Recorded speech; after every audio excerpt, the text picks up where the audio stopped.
Existe un universo invisible. Es más, es un universo que podemos traer sobre nosotros en nuestra piel o dentro de nosotros. Este universo es más antiguo que la vida misma prácticamente. Y bueno, además, tienen un gran secreto que externa nuestra existencia. Soy Pato Pedraza y bienvenidos a un episodio de Alquimia en la Caja de los Medicamentos. Lamento decirles que el día de hoy no hablaremos más de recetas, bueno, al menos el día de hoy, sino de un menú tan antiguo y esencial, ese que sirve a cada célula. Hoy desciframos al código de comensales invisibles, en este episodio titulado Bacterias a la carta. Para guiarnos a través de este banquete microscópico, tenemos una invitada muy especial.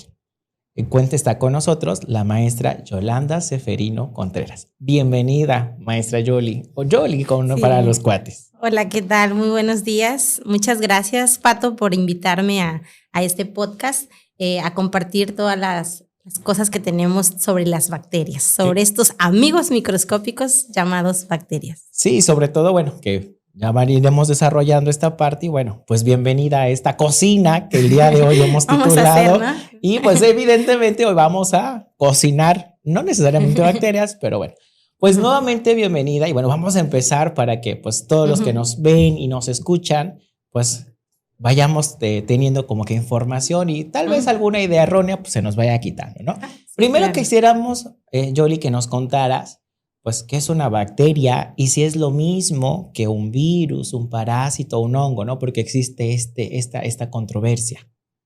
Bueno, pues mira, en realidad hemos escuchado todos en algún momento sobre las bacterias, pero en efecto, a veces creemos que son lo mismo y pues para eso debemos de saber que las bacterias son microorganismos. ¿Y qué significa microorganismos? Que son muy pequeños. Y para poder verlas o para poder estudiarlas necesitamos de algunas herramientas como los microscopios. Quienes nos dedicamos a estudiarlas, las vemos a través del mismo. Pero también tenemos que saber que las bacterias son, al igual que los virus, parásitos y hongos, de estudio porque son muy importantes. A lo largo de este podcast vamos a conocerlo. Claro, y sobre todo porque, bueno, creo que normalmente, digo, nosotros que estamos más en el área de salud, pues asociamos a las bacterias principalmente con cuestiones patógenas, ¿no? Que generan algún tipo de enfermedad. Y yo te preguntaría, Yoli, o sea, ¿todas las bacterias son malas por darles esta etiqueta?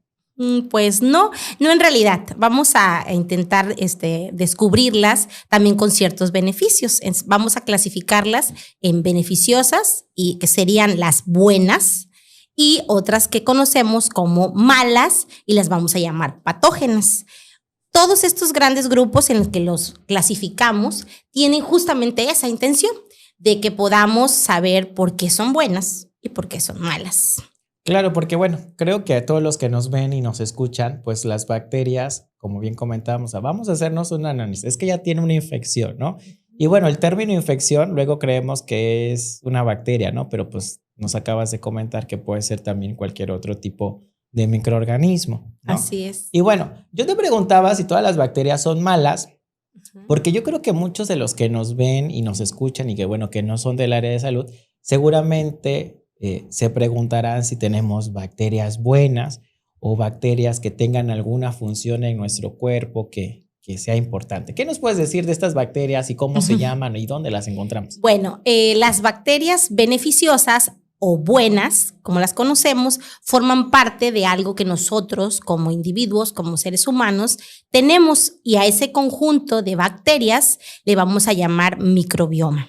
Ese microbioma, que pertenece a cada sitio anatómico de nuestro cuerpo, le vamos a conocer como microbiota. Y esas microbiotas va a cambiar en el sentido del sitio anatómico que estemos. Es decir, puede estar en sitio de tracto genital urinario, en el sitio de bronquios, por ejemplo, aquí en nuestros pulmones, pueden estar en nuestra boca, en orofaringe, pueden estar en nuestra piel. E incluso un dato interesante de las buenas bacterias es que están ahí haciendo algún mecanismo de protección, ¿sí? Y para evitar que proliferen en ellos, en esos sitios anatómicos, las bacterias malas. y a esas bacterias malas, que ahorita vamos a conocer sobre ellas, que se van a llamar patógenas, pues entonces estas buenas, como están quedando en esa zona, pues están protegiendo. Es decir, no son tan malas, porque, por ejemplo, les quiero platicar, si las bacterias que están en nuestro intestino, las bacterias intestinales nos están ayudando a hacer funciones metabólicas. Okay. ¿Y cuáles podrían ser una de ellas? Pues la digestión, imagínense. Entonces hacemos uso de esas bacterias en un sitio anatómico para protegernos, pero también para ayudarnos a las funciones metabólicas. Imagínense si no tuviéramos bacterias en el intestino, nuestros alimentos no podrían digerirse. Sí, sería todo un problema, ¿no? Porque Así entonces es. aparte, digo, para que quienes nos ven y nos escuchan, pues la realidad es que tenemos que tener estas bacterias porque si no están, pues van a llegar las patógenas, ¿no? Así Entonces van a es. llegar aquellas que son malas y van a querer ubicar esa región y bueno, es ahí donde pues entendemos que vienen las enfermedades y donde pues un QFB pues toma muestra, ¿no? Porque así es, sí, sobre todo, por ejemplo, hay un dato interesante en el que habla los científicos de que tenemos más de 39 billones de bacterias equivalentes, imagínense, equivalente a 1 o 2 kilogramos de nuestro peso.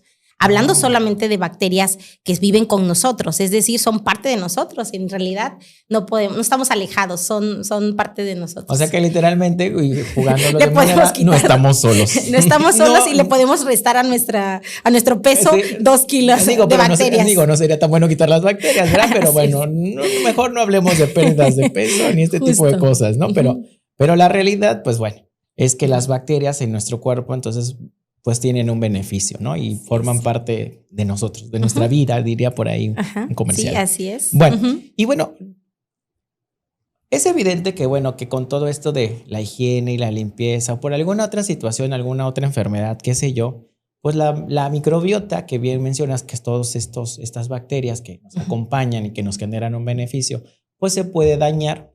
¿Hay alguna manera de recuperar estos microorganismos que son benéficos para nosotros? ¿O ya no se recupera?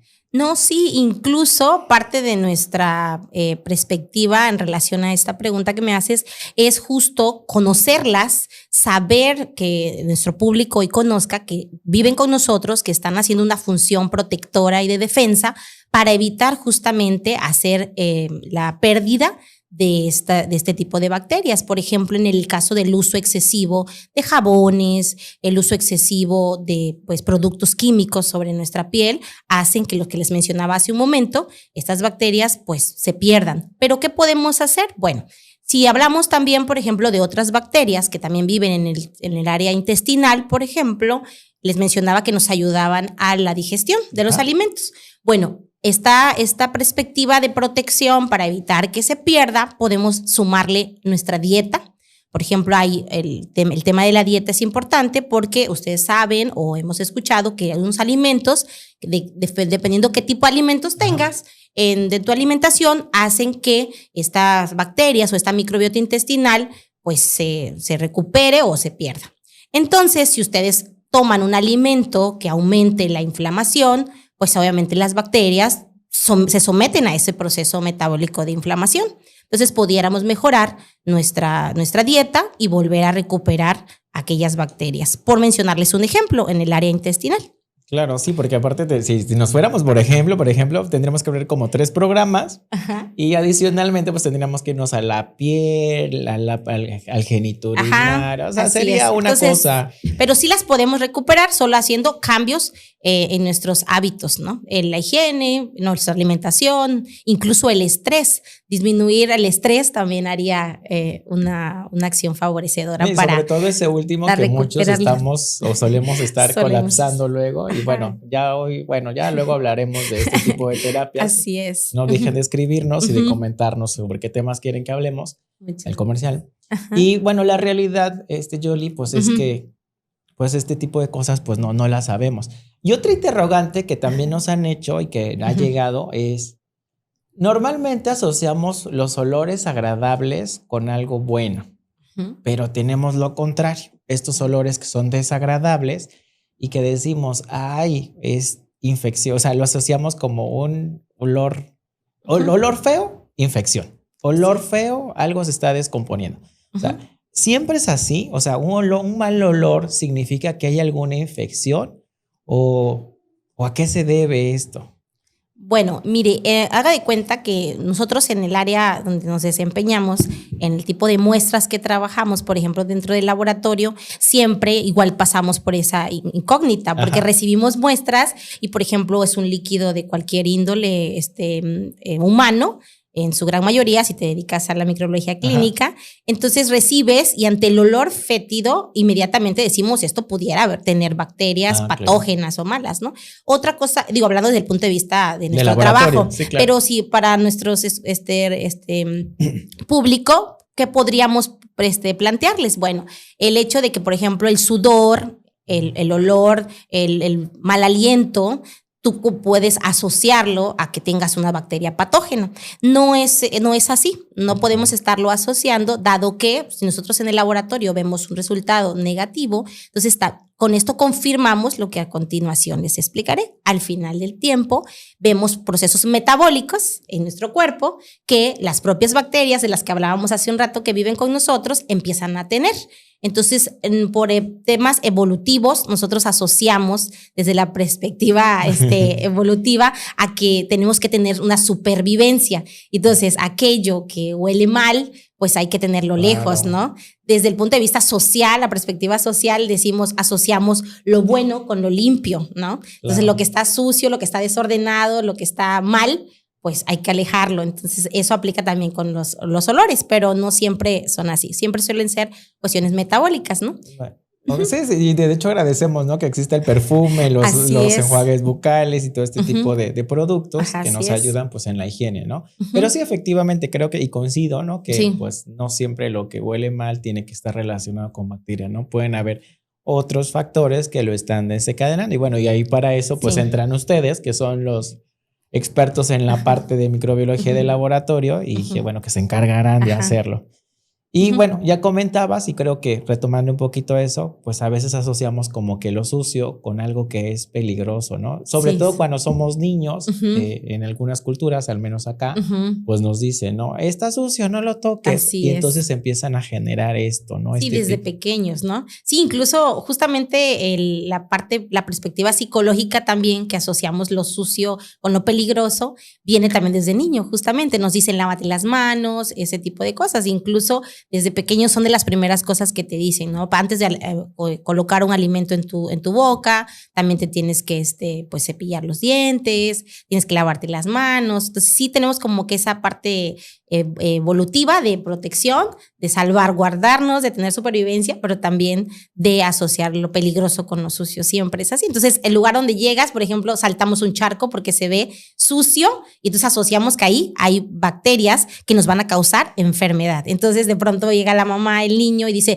no, en ese charco no, porque está sucio. Entonces, lo sucio, como bien mencionabas, lo asociamos a lo peligroso, a lo que nos causa enfermedad. Y justamente ahí entran las bacterias malas, las patógenas, que son las que causan este tipo de enfermedades. Sí, claro, digo, no quiere decir que no juguemos con tierra, ¿no? Porque creo que todos jugamos con tierra y por otros mecanismos. Sí, esto de la parte inmunológica nos ayuda, ¿no? El sistema inmune. Sí, así claro. Es. Pero bueno, ya acabas de tocar, Yoli, un tema bastante curioso, ¿no? Y sobre todo viene a colación porque pues ya ves que ahorita en la pandemia con esto de COVID, digo, estamos como muy recientes ya, ¿no? Bueno, de salida, pero lo tenemos como muy presente. Pues existieron muchos productos que se utilizaron como parte de la limpieza y la higiene, ¿no? O sea, creo que un elemento importante es que se exacerbó este tipo de actividades. Pero, por ejemplo, estos jabones antibacteriales o estos productos antibacteriales, ¿realmente serían necesarios o a la larga nos harían algún mal, etcétera? O sea, ¿qué nos puedes contar sobre estos productos? O sea, ¿sí son buenos, son malos? A la larga podríamos tener bacterias que ya no controlaríamos. Sí, es justamente al principio hablábamos de las bacterias buenas. Estas están aquí justamente haciendo una función de protección y en efecto el uso excesivo pasó mucho en la pandemia, se aumentaron los casos de dermatitis, justo por también las alergias que se empezaron a generar a raíz del uso de estos químicos en exceso en zonas de piel. Ahora mismo también se dio por el uso del cubrebocas. En otra situación de evitar el uso pues, en nuestra cara de ese tipo de de productos, pero más en las manos, se deshidrataban, causaban. ¿Qué es lo que está pasando? Bueno, que si hacemos un mal uso de ellos o en exceso, también quitamos lo que le llamamos la barrera protectora, que son esas bacterias que viven en la piel. Entonces, a la larga, si me preguntas qué podría pasar, bueno, estar generando mecanismos de evasión de la respuesta inmunológica. Es decir, estamos haciendo que esos mecanismos que ya están activados de manera normal, habitual en nuestro cuerpo, pues se vean alterados. Sobre todo quien se usa el exceso de lavado de manos. Ante cualquier cosa, pues vamos y tocamos y lavamos nuestras manos. Entonces hay que darle también un tiempo a nuestra piel para poder renovar esas bacterias buenas, protectoras de nuestra piel. Y pues en la pandemia hacíamos uso del gel. Sí son buenos, pero tenemos que conocer a las bacterias. Les platico. Las bacterias tienen propiedades que ellas tienen dentro de su genoma. Entonces, ellas buscan siempre subsistir. Siempre ellas quieren vivir en donde lleguen, ¿no? Pueden vivir tanto dentro de nosotros como fuera de nosotros. Entonces, si nosotros les damos esos caldos de cultivo que mencionabas al principio, pues obviamente ellas van a estar ahí felices, ¿no? Sí, dame comida y vive. Sí, entonces ellas buscan persistir. Entonces, en la pandemia usamos estos geles, sí servían, pero parte de la formación de estas bacterias es también subsistir en ambientes hostiles. Y entonces, imagínense, estábamos haciendo uso del gel, de las toallitas limpiadoras en exceso, entonces empezaba ella a multiplicarse para protegernos y nosotros se lo quitábamos. ¿Y qué va a pasar?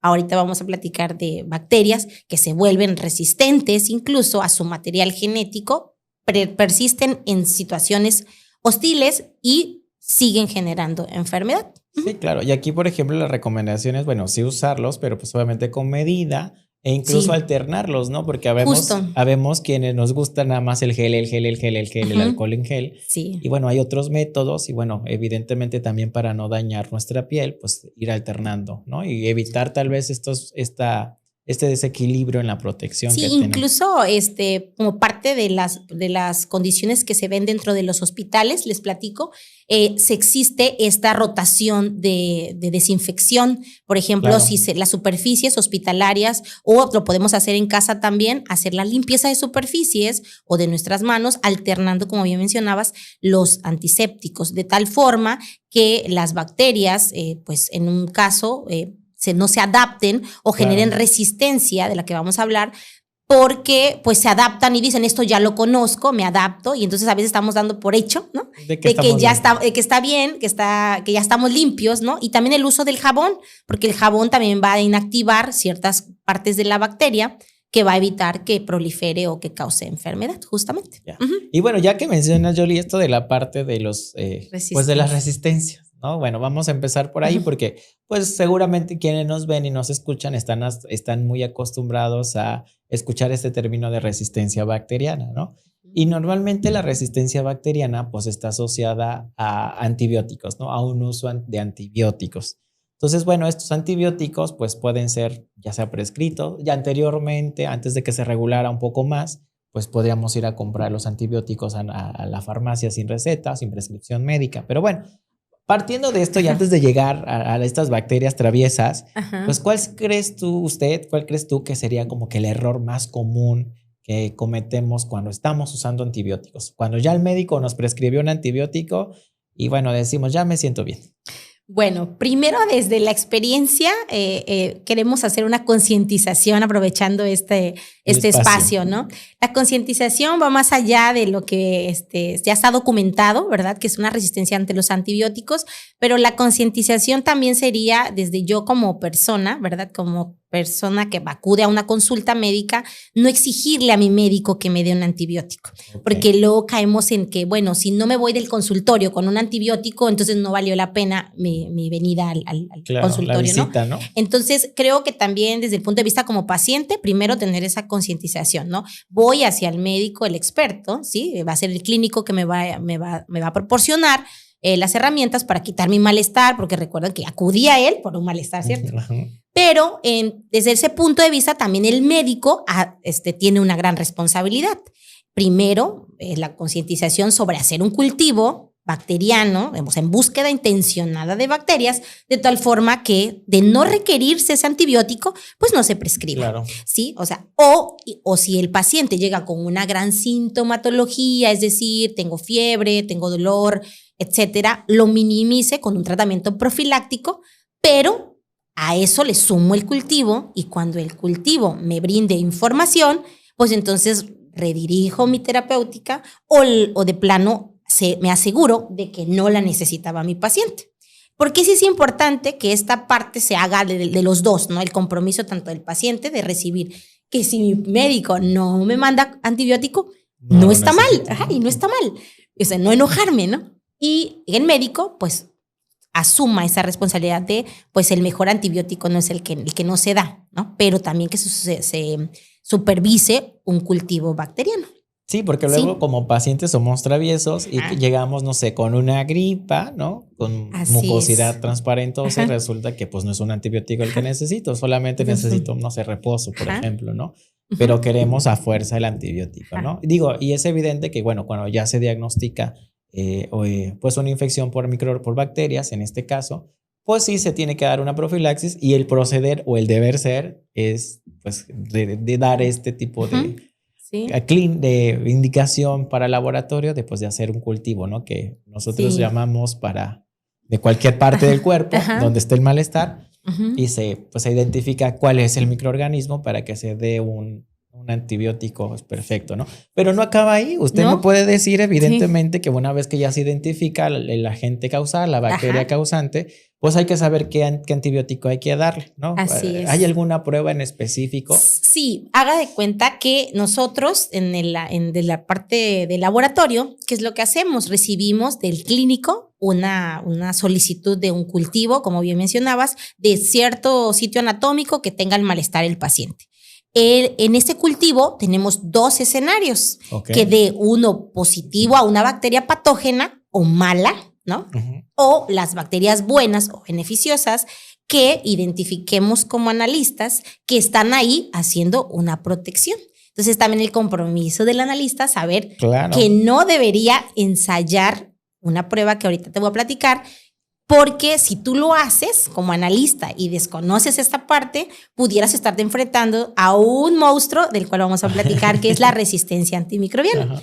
Entonces, desde el punto de vista del laboratorio, encontramos buenas y malas. Entonces, si encuentro una mala como analista, entonces yo en mi formación conozco que esa bacteria necesita matarse porque ahí no debe estar. ¿Sí? Acuérdense que las patógenas o malas, acuérdense que en este podcast estamos aprendiendo, deben no estar, ¿verdad? Sí, claro. No deberían estar. Entonces, ¿quiénes nos ayudan y nos salvaguardan? Las buenas. Entonces, cuando hay una pérdida de las buenas, empiezan las malas y eso le llamamos disbiosis bacteriana. Entonces, en ese estira y afloje de las buenas y las malas, se dan cultivos positivos, ¿no? Entonces, el laboratorio recibe una solicitud de cualquier cultivo, como decías, de cualquier zona, y el médico le solicita lo que le vamos a llamar nosotros el perfil de sensibilidad o susceptibilidad, o que también lo han conocido, lo han visto muchos de nuestros pacientes y dicen, le hicieron antibiograma, ¿no? Claro, esa es la palabra. Esa es la palabra clave, ¿no? Pero en realidad, como les mencionaba, es un perfil de sensibilidad. Lo que buscamos de manera intencionada en el laboratorio, digamos, es saber qué antibiótico es el que le va a dar, ¿no? A mi bacteria y la va a acabar, la va a quitar, ¿no? Pero además no va a dañar también a las buenas que están ahí, porque justo ese es el antibiótico. Va a barrer con todo. Y pues se va a llevar también las buenas. Por eso tampoco hay que exigirle a nuestro médico que a fuerza me dé un antibiótico, ¿no? Entonces, en el laboratorio te platico lo que hacemos. Hacemos una técnica, ¿no? En el cual nosotros ponemos a la bacteria que se recupera en el cultivo mala, tiene que ser mala, eso lo hace el analista. Y entonces la tomamos y le damos un medio de cultivo, le llamamos. Su comidita, ¿no? Es su comidita, necesaria para que ella, quedamos en que, ¿qué quieren las bacterias? Multiplicarse, quieren sobrevivir, quieren causar daño, ¿no? Entonces, las damos en un tiempo estimado de vida, las recuperamos, las ponemos en medios de cultivo Y además le hacemos la travesura de colocarle antibióticos. Es decir, un antibiótico que así como nosotros nos los venden en la farmacia en tabletas, a nosotros en el laboratorio lo ensayamos, pero en forma in vitro le llamamos nosotros, porque lo mismo que va a hacer tras que nosotros ingeramos esta tableta o esa pastilla, nosotros en el laboratorio se lo vamos a dar. Entonces, si ella resiste y le vale, o sea, pues no es la opción. Entonces esto nosotros le interpretamos como resistente, es decir, algo que me hace daño, no, y yo ahí sigo, soy tóxico, ¿no? Pero si yo soy sensible, así le llamamos nosotros, es decir, me causa daño, entonces eso me está causando daño, ¿qué hago? Me alejo, ¿no? Me voy. Entonces en el laboratorio lo interpretamos como sensible, que nosotros lo vamos a traducir en una opción terapéutica para poder acabar con esa bacteria. Entonces, cuando ustedes lean en sus cultivos el antibiograma y diga sensible, ese fármaco se lo puede brindar el médico, ¿no? Y si dice resistente, no les va a hacer nada. ¿Ante qué escenario se pueden dar que ustedes obtengan un resultado donde haya muchas opciones y que todos, lo idóneo sería sensible, y en otro escenario que salga todo resistente? Preguntémonos qué queremos. Si queremos tener todo sensible y abusamos más bien no abusamos de los antibióticos, o tenemos un escenario de resistencia haciendo un abuso de los mismos. Y así más o menos, ¿qué te parece? Sí, así lo hacemos en el laboratorio. Sí, suena muy fácil, pero bueno, las bacterias toman su tiempo para crecer. Sí, de hecho tardan a veces. No es tan rápido. Incluso también paciencia a nuestros pacientes, porque a veces dicen, un cultivo, ¿no? En un ratito, un día para otro, les comento que tenemos 18 a 24 horas para poder tener un resultado viable, y obviamente requerimos de ustedes como pacientes mucha paciencia. ¿Qué te parece? Pacientes. Un paciente que sepa esperar, justamente. Exacto. Sí, y este tipo de resistencia, pues, de las bacterias, pues, se debe evidentemente a que abandonamos el tratamiento, ya me sentí bien y pues ya los 5, 8 días o los que sean que me dijeron, ya no los terminé. Entonces, este tipo de prácticas, pues, evidentemente lleva a que pierdan esta sensibilidad las bacterias. Bueno, tengamos pues bacterias resistentes, que es allá donde queremos llegar. Estas bacterias resistentes, Yoli, ¿nos puedes contar qué son? Porque he escuchado que les llaman superbacterias y yo me las imagino así con capas, ¿no? En Superman, ¿no? Y si realmente debemos preocuparnos por este tipo de bacterias. Sí, claro. Incluso gracias por tu pregunta, porque en realidad es algo del cual tenemos que hacer emisión en estos medios para que también nosotros tomemos la responsabilidad y seamos conscientes del gran escenario, ¿sí? Imagínense que hay campañas mundiales, Pato, de concientización hacia el abuso de los antibióticos. Es decir, esto no surge de la nada, ¿surge de qué? Así como, imagínense, surgen estas campañas a nivel mundial, tienen un impacto y empiezan desde las grandes instituciones hasta nosotros, hasta cualquier consultorio. Debe llegar esta información. Y les platico en qué consiste. En que, por ejemplo, personas científicas se reunieron, todos un conjunto de personas, en la Organización Mundial de la Salud. Y entonces ellos hacen una reunión y se empiezan a dar cuenta de que antes de la pandemia de COVID, les platico, se reunieron y dijeron, para el 2050, que estamos a la vuelta de la esquina. Pues estamos a nada. Sí, estamos a nada. La primera causa de muerte, dictaba la publicidad, será la primera causa de muerte. Entonces, 2050, primera causa de muerte de resistencia ante los antimicrobianos. Si seguimos así, vamos antes, yo creo. Y entonces, fíjense, estamos agotándonos las opciones de antibióticos. Imagínense, ese es el escenario de estas bacterias. Se llaman superbacterias porque, en efecto, Pato, no te equivocas. Tienen así como tienen esa capa de superpoder, lo que están haciendo es acabando con nosotros. Es decir, están matando a más personas. ¿Por qué? Porque, como su nombre lo indica, son resistentes, son multidrogo, dicen los libros, resistentes. Es decir, nos están agotando las opciones. ¿Y qué crees que están haciendo?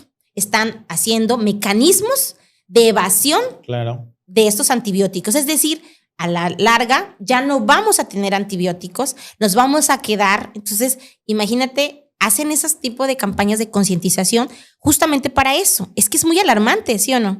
2050, la primera causa de muerte, ellas ¿qué traen? Traen genes de resistencia hacia los antibióticos. Es decir, tú vas, como decíamos, al cultivo, vas al médico, te dan ese antibiótico, tú no terminas el tratamiento, te aburres, lo dejas a la mitad. Es más, te empiezas a sentir bien y dices, no Ya pasa está nada. aquí. Entonces esa bacteria se quedó ya sensibilizada a ese antibiótico y ¿qué crees? Que cuando lo vuelvas a querer No, pues utilizar, ya no le va a hacer él caso. ya no le va a hacer caso Sí, y dice, claro. no, yo ya soy, por eso tú mencionabas, superbacterias. Es decir, están siendo más inteligentes que nosotros y están también comunicándose entre ellas para poder una u otra pasar los genes de resistencia y hacer comunidades, ¿sí? Comunidades más resistentes que incluso no nada más están siendo resistentes dentro de nuestro cuerpo, están siendo resistentes en las superficies. Claro, Y entonces hablábamos hace rato de los antisépticos, de los desinfectantes, No, de las pues toallitas, del gel. También vamos para allá haciendo uso de indebido tanto de los geles, las toallitas, también como el uso indebido de desinfectantes y en este caso de los antibióticos. Imagínense si no es importante sensibilizarla. Las superbacterias están con nosotros, viven con nosotros y nos están causando mucho daño. Sí, y el problema es que, bueno, se desarrollan enfermedades, o sea, terminan desarrollando enfermedades y, bueno, no hay tratamiento que pueda corregir, ¿no? Y desafortunadamente, pues puede ser hasta letal, ¿no? Digo, Sí, entiendo que este tipo de bacterias, pues la tasa de así es. mortalidad es muy alta, ¿no? Comparada con tiempos atrás. Y Sí. fíjate que, bueno, de manera también reflexiva, digo, el deber ser es el que tú nos comentas, Sí, ¿no? ajá. O sea, todos los que intervienen. Pero también es importante hacer énfasis en que, pues, quienes prescriben tienen que tener también este criterio de ver cuál es el antibiótico inmediato de primera línea. Porque luego, desafortunadamente, hay prescripciones que se van a las de tercera, a la siguiente línea. Por ejemplo, en las cefalosporinas recetan primero una de tercera generación. No van en orden. Entonces, la realidad es que ese tipo de prescripciones, pues sí, también favorecen este tipo de resistencia. Imagínate, ¿no? Le das una de cefalosporina tercera y ya no le hace nada y le quieres dar una de segunda, pues sí, ya no. ya Sí, la no. realidad ahí se complica, ¿no? Sí, así Entonces, es. también ese tipo de cosas, ¿no? Y bueno, esto Sí, de las no. bacterias es interesantísimo Sí. y nos podíamos ir Sí, horas, ¿no? justo. Y bueno, Sí. Yoli, pues bueno, ha sido bastante interesante todo esto lo que nos cuentas, pero yo quiero que le digas, pues, a quienes nos ven y quienes nos escuchan, cómo ellos, es decir, personas que no estamos en el área de la salud, podríamos ayudar a esta batalla contra la resistencia. O sea, ¿cómo podemos yo, que no soy médico, que no soy enfermero, que no soy farmacéutico, no soy químico, ni fisioterapeuta, soy una persona común, una ama de casa, etcétera, quien sea, incluso, bueno, niños no creo que nos estén viendo, pero adolescentes, o sea, ¿cómo ellos pueden apoyar contra este tipo de batallas? Pues sí, es que justo como lo mencionas, es una batalla. Estamos luchando contra ellas. Incluso si ustedes buscan superbacterias, siempre aparecen incluso hasta con un escudo, ¿no? Sí, Ellas claro. están preparándose, ellas todo el tiempo se están comunicando, porque sí, inmunológicamente ellas se comunican. Y entonces, ¿qué nosotros tenemos que hacer? Bueno, primero que nada, conocerlas, saber que existen, ¿no? Para eso están estas plataformas, para poder enseñarles. Segundo, pues también a no hacer un abuso, ¿no? O un uso indiscriminado de los antibióticos. La concientización sobre el uso de antimicrobianos también se va, incluso traspasa a otros escenarios, como son la agricultura. También los animales están siendo medicados, ¿no? También los agricultores están haciendo uso de ellos y obviamente eso también se traduce en la ingesta de alimentos que también están condicionando estos genes de resistencia. Entonces, no nada más para nosotros poner en un contexto de prevención, sino también involucrar a más escenarios, ¿no? Hablar de esto, no hacer un abuso indiscriminado de los antibióticos, concluir nuestros tratamientos una vez que se nos prescriba, es decir, el clínico nos los solicite, que compremos el antibiótico, cumplir la dosis, cumplir el tiempo de ingesta, para que podamos incluso sí mejorar, pero también no recaer en este tipo de enfermedades que son multidrogoresistentes, que se agotan las posibilidades. Otra forma también de podemos hacer nosotros el uso de geles también irlos alternando, el uso del lavado de nuestras manos con jabón, ¿verdad? Por lo menos 20 segundos, nos dicen Claro. que dure, para que podamos también hacer intercambio de estos tipos de desinfectantes o estos detergentes para que no se adapte nuestra microbiota de nuestra piel. Eso podría ser una reflexión, ¿no? Primero, tomar conciencia y segundo, pues tomar una acción, porque toda acción pues va a tener un resultado y seguramente estaremos dándole batalla a estas superbacterias. Claro, y seguramente, bueno, después de escuchar todo lo que nos dice, pues van a salir más dudas y van a salir más ideas y temas o preguntas sobre pues esta área. Muchísimas gracias, Yoli, por habernos acompañado. Ha sido un gusto, la verdad, tenerte el día de hoy y bueno, esperamos que no sea la única, que más adelante nos vuelvas a acompañar. Y ustedes, alquimistas, hoy microscópicos, pues hoy nos llevamos la idea de que nuestro cuerpo es vibrante, que las bacterias que viven en nosotros son más que nada aliadas y que como aliadas no debemos deshacernos de ellas. Este ecosistema vibrante, pues evidentemente es amplio, extenso y que varía según cada parte de nuestro cuerpo. No olviden suscribirse a nuestro canal y no olviden también poner like y darnos seguir a cada uno de los podcasts que ya hemos tenido. Ha sido un gusto, me despido, soy Pato Pedraza y nos vemos en el siguiente episodio.